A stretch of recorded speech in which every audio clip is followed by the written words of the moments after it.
welcome back to another On This Day. And on this day, 12 years ago, Liverpool travelled to Barcelona to face Barcelona at the Nou Camp. And what a day it was. What a day it was indeed, mate. I remember rightly, the weather wasn't as gorgeous as it normally is in Barcelona. It was one of the things I do remember from the day, which is not very much because I had a few bevies, as you would expect. yeah, I know. Uncle Albert face all over the show. Was we described it as being shorts and jumper weather. So I remember having a pair of shorts on and a lovely Burberry jumper at the time. Yeah, funny enough, we went over 2 days before. I went over with Phil Blundell of this parish, believe it or not. And we done the whole culture thing for about, half an hour? Culture my ass. Yeah, and then we got on it. But no, as you said, there was a bit of a chill in the air. And what was funny about the day, because we were there a couple of days early, we got to get a sense of what Barcelona were expecting. And we were never given it. Oh, it was funny because we thought we had the chance, didn't we? But locally, they never really give us a hope. And then we had the whole thing with the golf club gate, so to speak. Yeah, it wasn't looking. I think for Liverpool fans, we definitely thought we had the chance because we always did it around that time. Under that, we were brilliant, weren't we? So there wasn't many games you went into. You thought we haven't got a hope in hell here. But then after the whole incident on the training camp where Bellamy tried to brain reset, which let's face it, no one blames him for, do they? So it was one of them things where you thought, well, maybe this might not be our time. And then obviously when we got on the ground, it all changed slightly differently than that, didn't it? What's your golf game like? I'm enthusiastic. It's much like one of my other games where I'm enthusiastic but not that great. It's just not over as quickly as that one. No, fair enough. I mean, I love the game of golf. I just can't play. Get me on the driving range, I'm sound, and then I'll slice one, and then I just lose me. Not like me to lose my temper. Certainly not, mate. No, you're already very level-headed, aren't you? But no, as you said, it was a great day leading in, and as was the fashion of that time, because we've been in the Champions League for like 3 or 4 years, and just kind of expected to go deep in the competition. And there was this custom where we'd go, and everyone would generally meet up at the square at some point in the city, and Barcelona was no difference. Yeah, it was one of them. It was, I think, probably the 3rd or 4th time we played them. Well, probably the 3rd time we played them, all 4 or 5 years. Yeah, because we 2001, obviously, we'd had them 2002 as well. Pepe Reina played in goal, got a max penalty. And then obviously this one. But again, it was around that time we were still pretty much brand new into the European Cup. Well, the Champions League as it was, the European Cup as it'll always be to us. But even then, after having played them a few times and having been quite far in the competition, obviously having been previous winners not long before this, it still felt exciting to go to Barcelona. I remember thinking that it was another one where you thought, yeah, these are the days you're living for. Like we were, you're a little bit older than me, but I was like 23, 24. Yeah, 23 at the time of this Was there a kind of a sense similar to maybe this season where we felt more of a match for Barcelona this time, whereas in the previous seasons they were like, they were seen as maybe a level above and we had to dog it a little bit? Yeah, I think that's very much the case. The previous times we played them, we weren't favourites. We definitely weren't favourites, and we were probably quite by a distance underdogs really, but well, the team we've got, let's read it out. We've got Pepe Reina in goal, Steve Finn and Jamie Carragher, Daniel Agger and Alvaro Arbeloa for his debut.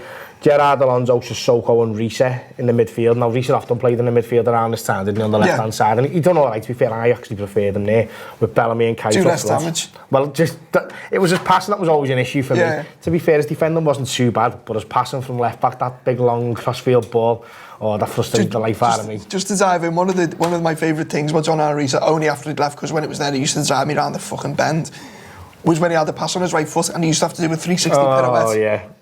Yeah. He couldn't even move the ball an inch that way. He had to do this mad pirouette on the ball before he could move forward or do anything, which was mad. A lot of things frustrated me about Riise, a lot. I think, listen, he's become a bit of a hero now, and to be fair, he played in the European Cup final for us and won that, didn't he? And he did have a lot of good games, but I think he's one of these players who might maybe get looked back a little bit through rose. You know what though? See, I'm the same with you, but you know what I find weird is how much the other players like him still. So Steven Gerrard still seems very hard, doesn't suffer fools gladly. Carragher thinks he was all right. I think it was just one of them because his limitations were so obvious, but then maybe you just always knew what you were getting from him. But a lot of our fans at the time had him as an absolute hero. The amount of times where he'd get a free kick and he'd try and slam it, and I was thinking, fucking hell, you scored that one free kick 100 years ago, please stop doing that. But to be fair, years before that, we'd had Didier Man in the middle doing exactly the same. He scored 1 or 2 free kicks to start his career, and then the rest of them peeled into the side net, didn't he? So. Do you remember the whole Riise Bellamy incident? Do you remember the bet that was going around the ground? A couple of the lads were on it, was if Bellamy scored and done the golf swing celebration. Oh no. Yeah, none of our lads were on it, but one of the lads was definitely on it. And you know the way people do hindsight bets? Oh yeah, I was on that. There was a lad before the game said, I've got this. Get on this if Bellamy scores. I think it was something like 50 to 1 or something like that. He was, one of the only second most famous Liverpool bet to Barros finishing top scorer at the Euros that year. Yeah. That everyone was on. But if you remember the game in particular, the game kicks off and Barca score first. Yeah. Cross to the back post, Deco, the shortest player on the pitch by a mile, scores a header. But what a player. This is not the Chelsea Deco, this is the Barcelona Deco. So I want to talk, I was going to mention this. So Lionel Messi, for me, the best player who's ever existed, possibly. Guaranteed. Just for the longevity of his career and what he'd done. But Ronaldinho, for those 2 or 3 seasons, was like something I'd never seen. So I had a mate who lived in Barcelona and saw them 2 or 3 times a year. And he was just untouchable. Like nothing you'd ever seen. And this was him pretty much at the peak of his powers still. Well, this was just Messi coming through, wasn't it? Yeah. Because alongside him there, Saviola played as well. And he didn't go on to create as much of a legacy as the other players around him did. But at the time, he was absolutely unreal. And I remember him when he was first brought through, was on a par with a young Messi. They were talking about in a similar vein that he could go the same way. Obviously, Messi's stratospheric with his rise, wasn't it? Whereas Saviola sort of dropped off a little bit and went to different clubs. Still had a decent career. He scored against us, didn't he, for Monaco? Yeah, handball. Remember in the Champions League game? The 1-0, yeah. I always remember that one. But again, you've got Ronaldinho, Deco, Saviola and Messi. Do you know what I mean? You know, you're going to struggle to keep them quiet at the best of times, and we've got a full back there in Arbeloa. Do you remember what we did with Sissoko that game? We played them in advance of the midfield almost as the most forwards. So Momo Sissoko just went out and kicked everything. So what Rafa did for that game, he played him in advance of the midfield so we could get onto their midfield press. early. Yeah, and to be honest, if you watch the game back, it worked.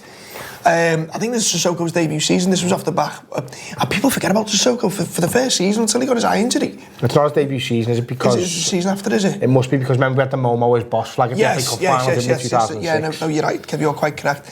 But I remember Sissoko on his debut against Chelsea and just kicked Michael Ballack everywhere and everyone went, yeah. He'll do for me. Do for him. But, Barcelona go 1-0 up and then Liverpool get, as a goalkeeper, Kev, what's Victor Valdez doing for Bellamy's goal? What do you think? He's got himself under all the wrong place, hasn't he? Got all his footwork out of order. So once that happens, once your footwork goes, you know yourself, you're struggling and you can't get across and you can't get the leap you need to. His brain was scrambled as well, but you could see he just didn't know. Well, that's it. Your head goes, doesn't it? So in that split second, that's exactly what's happened. And obviously, it goes. He puts the header in, doesn't he? And then it's a cow follower up. Bellamy puts the header in, and it's quite routine. Say, but his footwork on, and he's pushing him so far over to his post, and he catches it, and then he realises he's going to carry it over, so he tries to scoop it out. And the cow bangs it in. And it's already gone. Obviously, it's already gone over that, but well, I mean, there's a discussion now with VAR and goal line technology. No, I think it went in. Let's give it to Bellamy. Just for the story, just for the story, we'll give it to you, Craig. And then obviously, not obviously, John Reese with actually doing something with his right foot. Well, also, the other thing about the Reese goal was it was Bellamy who set him up, wasn't it? Yeah. So Bellamy goes down the side and you thought, Bellamy wasn't one for sharing the glory, the best of times. Never mind with someone he's just had a brain with a fucking golf club, do you know what I mean? So when he's gone down the right-hand side there, he's cut it back over, hasn't he, to Reese. Go down, no, I can't remember what side he went down, but anyway, when it went in and he celebrated together as well. I remember we were up in the gods and I thought, it's one of them times where you think only Liverpool would have a story that goes that type of way. Well, honestly, when Barcelona went 1-0 up, I turned out to feel I thought we were going to get swatted. Because this was a point where if Barcelona scored first, they generally were scoring 4 and 5. Especially with the team we've just read out there. Yeah, no, exactly. But no, I remember, but after we went 2-1 up, maybe it's my alcohol-fused haze, but I don't remember really feeling under massive pressure after no, I don't think we actually were. I think we were very much in control, but we were a team, the team we just read out there, it is a very controlling team, it's very solid, and honourable mentions to Alvaro Arbeloa in his debut, Marshall, Messi and Ronaldinho and Saviola, brilliantly in fact. We'd never seen him before. He come in, gets put on the other side of the pitch and was absolutely fantastic. Played probably man of the match performance in the game away to Barcelona. Yeah, I think he's very underrated, Arbeloa. I mean, you've only got to look at his career after he left Liverpool as well. He went back to Real Madrid and I think he played about 300-400 games for them. And, you know, it's kind of, I think it's easy to forget this isn't far off things starting to take a turn for Liverpool in a negative way. Yeah, you're pretty much bang on in that, you know. So, you know, but no, Arbeloa was a great servant. One other thing about the game, possibly one of the...